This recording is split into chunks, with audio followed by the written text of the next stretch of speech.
Hi, I'm Dave Wurzel, and you're watching PHTV4. This is Spotlight. Today's Spotlight is on the Palos Area Chamber of Commerce, and we've got the president of the chamber with us, Todd Probasco. Todd, thank you for coming in this morning. Thanks, Dave. Thanks for having me. Well, it's good to see you again. Good to see you.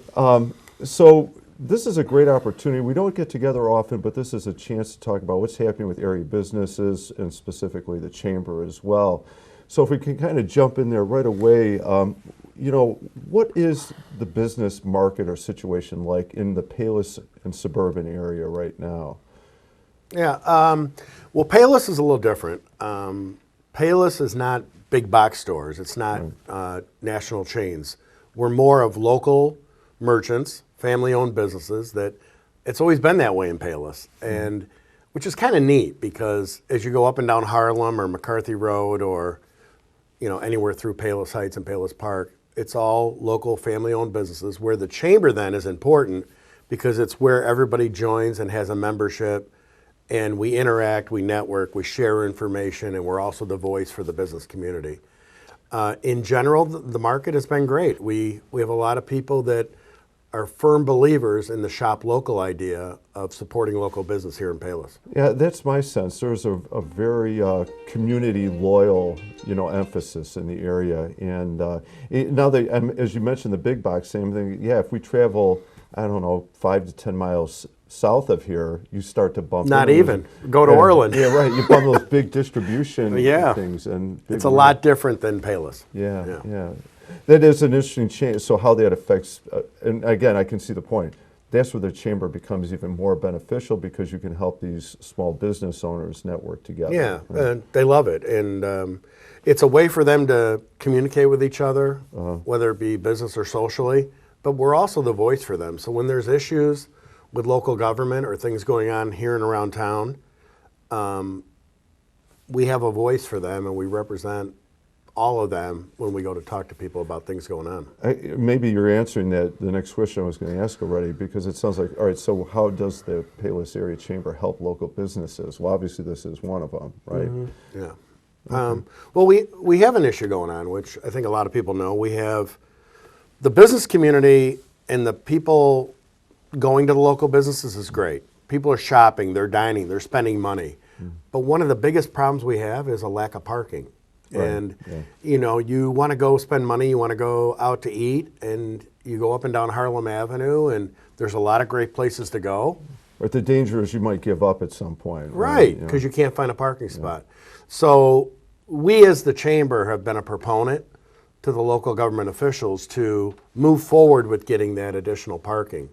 Like Franklin's took it upon themselves. They bought property behind their place, turned it into a parking lot, and it worked out great. The city owns property behind Capri that eventually, hopefully someday will become a parking lot. It's just, we're waiting for that to happen. Yeah, it's a problem out there waiting. It needs a solution. It does. Whatever it looks like, yeah. Because you don't want people to get discouraged. They've already made the decision that they're going to go spend money and usually stay local. Right. But then if you can't go park, they might go somewhere else. And this is an area, so the chamber, this is an area where the chamber, as an example, can actively help a business on an issue. We'll go to city council meetings and we'll make it clear. We'll also use local media to voice our concern and hopefully make things better for people who are trying to make a living and also people trying to shop and dine here in Palos. Okay. And I don't want to, if there are more types of things like that you can speak to that the chamber helps with, I'd like to address those, but I would also like to make sure we take time to talk about it. I know you have several events coming up this year, but are there other areas that the chamber assists local businesses? Do you want to address that, or if we cover that? No. The one hot one is we're trying to come up with a good solution. We've got a few ideas that we're tabling on the shop local versus the internet. It's so easy now to go on your computer and just go buy something. But I was out at a Palos Lions event a few months ago, and one of the members said something to me that really resonated, and it stuck in my head, that I brought back to the chamber, that one of the main members of the Palos Lions Club told me that he believes in shopping local and supporting local businesses. So what he does is he will go on the internet and he'll look for the product that he wants to buy. okay, let's say it's something for the house, and you got a choice between Amazon and the local Ace Hardware store. As long as the local Ace Hardware store is not 20% more than what he sees online, he will go buy it at the local Ace to support local business and to keep it vibrant here in Palos. And I thought that was an amazing story. Yeah, it's a great testimony to the loyalty to your local businesses, right? Right. I mean, if everybody did that, that would be great, because I hate to say this, these national online things, they don't care about Palos. Right. But if we lose local business here because of the internet, we're going to have a bigger problem. Yeah. So if everybody could just make a conscious effort to shop local whenever they can, we all benefit from that. So the chamber has to find a way to promote that shop local and drive it home with the residents that it's very important you do this, and here's why. I was just saying, I'm going to imagine it isn't even, it goes far beyond just helping that local business, because it speaks to the overall health of the community, right? The stores are doing well, so the town by... Taxes are paid. Yeah, everything, it looks better, things are working, it's good for that business, it's good for the community at large. Yeah. I mean, like the governor's floating this idea of reducing the tax on grocery stores. The whack to Palos Heights and Palos Park is substantial if that goes through. I mean, you have a Jewel in Palos Heights and one in Palos Park. Both towns benefit from the tax dollars. If that goes away, how do you replace that money? So does the Palos Area Chamber speak to that issue? We go online and let our local officials know that we're not in favor of that. Okay, all right, Todd, thank you for that. How about, you want to move to, so what events do we have coming up this year? 'Cause I know you're active in a lot of ways. Yeah. This is only one of your hats right now. Right, Go ahead. yeah. There's a lot of hats. Our biggest event's coming up. June 20th is our annual golf outing. It's the #1 fundraiser for the Chamber of Commerce.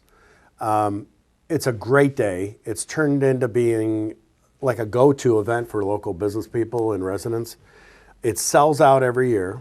The reason I think it does well is we've changed it to where you don't have to block out a whole day and go to a golf outing. And most people who go to golf outings are not golfers. They're going there to network and It's a business. social event. for Right. sure. So what we did is we made it into a 9-hole event, so you can work in the morning, show up in the midday at Oak Hills. We do a little lunch. We have both mayors there, Palos Heights and Palos Park. They give a few words. We do the national anthem. People go out and play 9 holes of golf. We have all the sponsors out on the holes and all the events. And then we come back, and then we have a really nice party in the clubhouse, and the food is supplied by Capri. And we do raffles, prizes, and all that. So what's nice is you can work in the morning, come to the event in the afternoon, and hang out as long as you want. And it's turned into a great, fun event. So It sounds like a great blend, because I agree with, if you were to do 18 holes, that's especially an outing that big, you could wipe out a huge chunk of a day. Yeah. At least now there is a work element, and then you still get the networking and the social dimension to it. you got something accomplished that day. Good. So that's coming up June 20th, right? Oak Hills Golf Course. Correct. And then what else have you got later on this year? We have our annual rooftop party in the end of the summer, like August, September. Okay. That's a great venue on Harlem Avenue, that upstairs rooftop bar. Yeah. And then in the fall, we have our annual costume party, Halloween party. Christmas party is always at Capri. Okay. It seems to be the go-to for a lot of people. And then we have a lot of informal, they call them business after hours get-togethers, where, like we just had one 2 weeks ago at Cog Hill. Cog Hill's a member of the chamber. So, 5 o'clock in the afternoon, you do a little happy hour, come bring your business cards, network with people in and around town.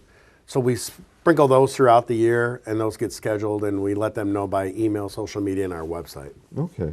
And they're welcome, everybody's welcome to come to that. Okay. So, and I'm sure they can get information about that on your website. Absolutely. Right? Where those get, on all these actually. So look for the rooftop party in August, right? Later in the summer. Halloween party, I think those are, is that Joe Daniels? Joe Daniels. Okay. Yep. And then the Christmas party at Capri's, and then you've also got the informal game. Again, check out the website, a lot of great information about chamber activities there. And obviously the golf outing coming up sounds like a lot of fun, and because it tells that you want to get into that right away. Yeah, and we also try to do something for the community. and I think we'll probably do it again this year, is we take that golf outing is really what funds and runs the chamber for the year, Okay. believe it or not. But we try to carve out some money. In the last couple of years, we've been giving a check to one of the local high schools to donate to their local high school golf program. Oh, okay. So maybe it helps them buy golf bags or something. Right, and, right. So donation to that, like the athletic program in Yeah. whichever school. For the All right. golf program. All right, Yeah. nice. Since it's the golf outing. Yeah, I mean, yeah, I thank mean you. I'd like to donate to the baseball program, but that probably wouldn't fly. Okay. Well, it's another way to reach out, a generous opportunity for somebody. Right. All right. Yeah. Well, thank you. Todd, thank you very much. Thanks Thank for coming you. and sharing your insights on what the chamber is up to, business in the area, and also it sounds like a lot of great events coming up. Yeah, and if anybody's looking to join, they can go on our website. It's only $180 a year to be a member. Okay. I look at it sometimes as like kind of like a country club.